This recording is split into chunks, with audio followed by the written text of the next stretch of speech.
Hey, so Inata requested that I do something like with the alphabet so that we can see um, how to read Sandi in Heis Lazy. Um, First, I should probably start off by saying Heis Lazy. Whenever you see that word, let me write it so you can see what I'm talking about. Heis Lazy is the way that you'll normally see Sandic written on the internet, unless I've taken the time, to add the accents in or something with something or other, and usually I don't, or unless I've taken the time to write it out in Heis by Lazy. So this is the word Heis Lazy, and what it means is lazy writing, and that's because I don't have to take the time to add in the accents, and it's all typable, just flat out with a regular keyboard. So um, I was going to take a second and show you how to read it. So these are all the vowels in Heis Lazy. The doubled vowels have a distinct sound, so they're not the same as these guys over here.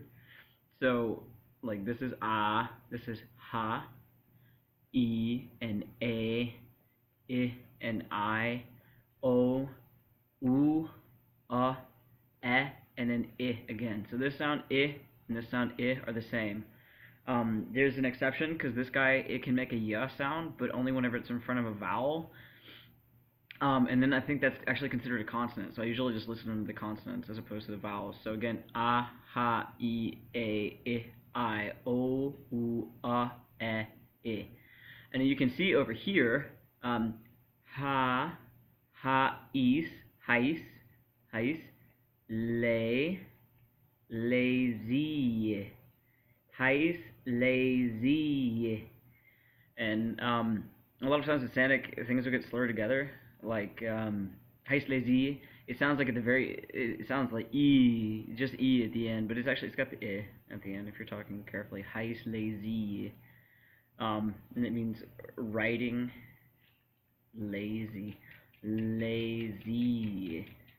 so lazy writing. All right, so that's the vowels. And I figure with the consonants, it's not that bad. There are only a couple that are sort of kind of confusing. I'll just write out some. Oh, I put the Windex in front of my head. All right, so let me just write out the consonants, and I can run through them for you really quick.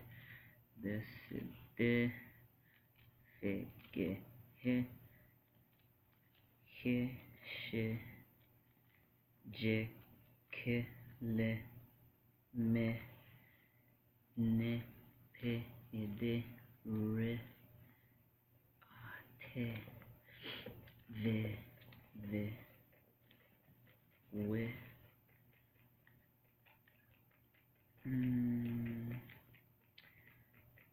zi, I think is still a thing, paired with si, and then che, and I think that's everything.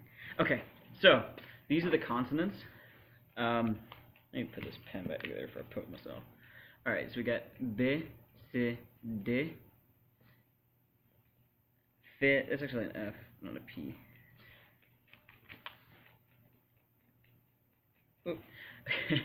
B, C, D, F, G, H, H. I don't know what the name of the difference is, but that one's H, and then H. Kind of like a cat hissing. H, H. Sh, J. Sh, J. K, le, me, ne, pe, ide. That one sounds almost like a D, but it's not a D. I have no idea. Ide. This one's ri, sort of like in English, really. T, v, v. Again, these two make the same exact sound. This one is actually in the process of dying out, but it hasn't gone away yet. So they make the same sound, but they're different letters. No idea why. V, we, okay, we, zi, si. Again, this one's in the process of sort of dying out, so a lot of times it's pronounced the same as this guy, but it's still there. Yeah. Sometimes it still sounds different, but it depends on the word. So zi, si, chi, okay, ch, and then shte. Ste.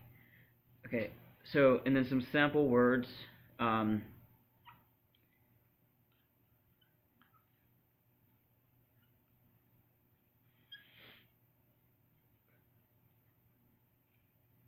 Oh, I forgot to add, I thought I did that. So there's this other crazy letter that's the T and the H together, T and H together, and it makes it sound like de, de. It's like saying the, but without the this, okay? But sometimes it's just a T sound. It seems like it can't decide which one it's gonna be, and it kind of depends on the word. So, te or de, de. I used to know the word for what that is, but I forget. It means something like air doesn't go with it. So, de, dinan, or like this word, dinan. Okay, dinan, e n a n, dinan.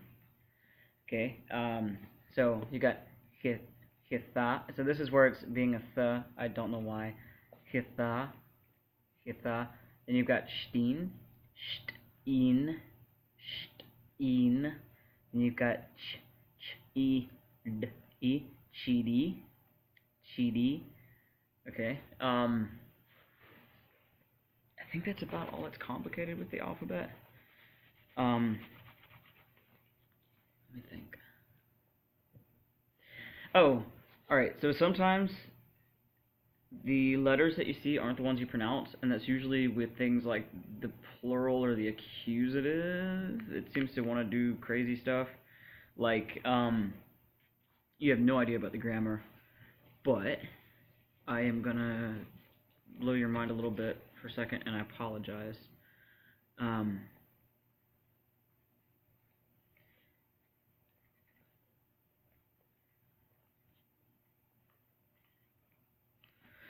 Okay, so this is a sentence, right?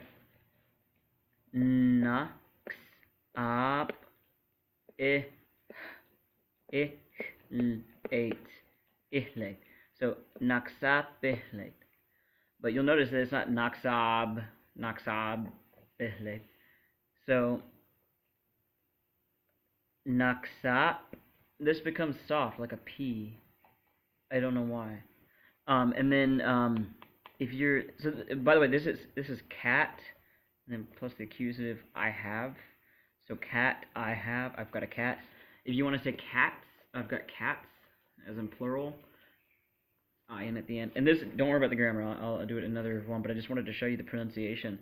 So naksape.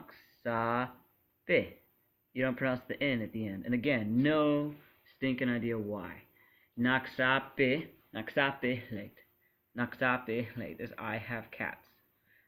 Naksape late. Late. Naksape late. So, oh yeah.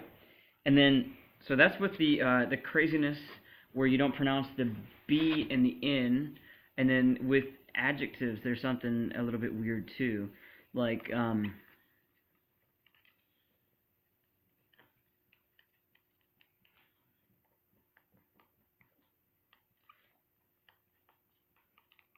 when you have a plural, okay, so whenever you have adjectives, like, this is nax, nax, out, oe, naxautsue.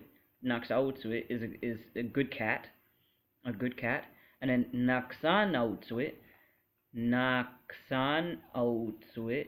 You'll notice that this outsue is pronounced the exact same way as outsue when it's in plural.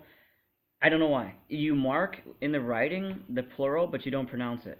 So it's naxautsue, naxanautsue. And you just have to make sure that it agrees in the writing, even though you don't pronounce it.